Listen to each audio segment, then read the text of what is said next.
श्री लक्ष्मी नृसिंह करावलंब स्तोत्रम्।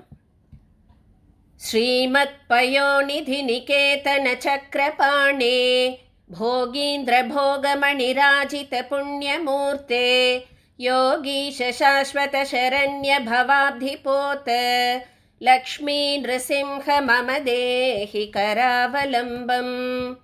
ब्रह्मेन्द्र रुद्र मरुदर्क किरीटकोटि संघट्टिताङ्घ्रिकमलामलकान्तिकान्त लक्ष्मी लसत्कुच सरोरुह राजहंस लक्ष्मी नृसिंह मम देहि करावलम्बम्। संसारदावदहनातुरभीकरोरुज्वालावलीभिरतिदग्धतनूरुहस्य त्वत्पादपद्मसरसीं शरणागतस्य लक्ष्मी नृसिंह मम देहि करावलम्बम्। संसारजालपतितस्य जगन्निवास सर्वेन्द्रियार्थबडिशाग्रजशोपमस्य प्रोत्कम्पितप्रचुरतालुकमस्तकस्य लक्ष्मी नृसिंह मम देहि करावलम्बम्।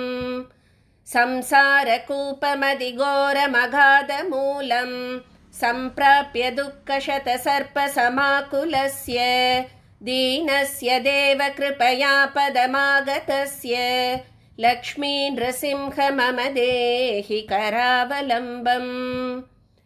संसारभीकरकरीन्द्रकराभिघातनिष्पीड्यमानवपुषः सकलार्तिनाश प्राणप्रयाणभवभीतिसमाकुलस्य लक्ष्मी नृसिंह मम देहि करावलम्बम्।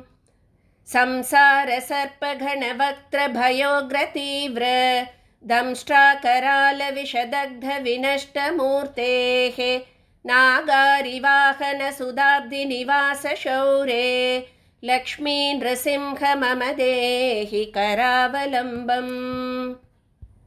संसारवृक्षमघबीजमनन्तकर्मशाखायुतं कर्णपत्रमनङ्गपुष्पम् आरुह्य दुःखफलितं पततो दयालो लक्ष्मी नृसिंह मम देहि करावलम्बम्।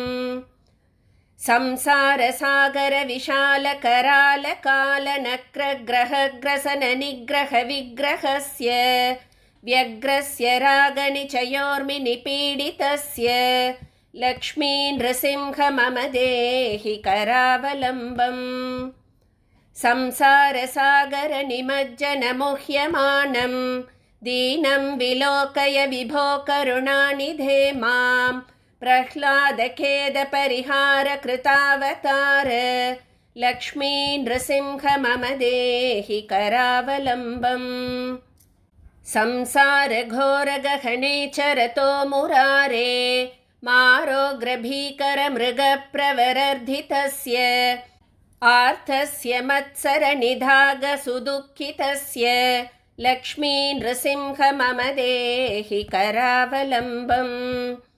बद्ध्वा गले यमभटा बहुतर्जयन्तः कर्षन्ति यत्र पथिपाशशतैर्युतं माम् एकाकिनं परवशं चकितं दयालो लक्ष्मी नृसिंह मम देहि करावलम्बम्।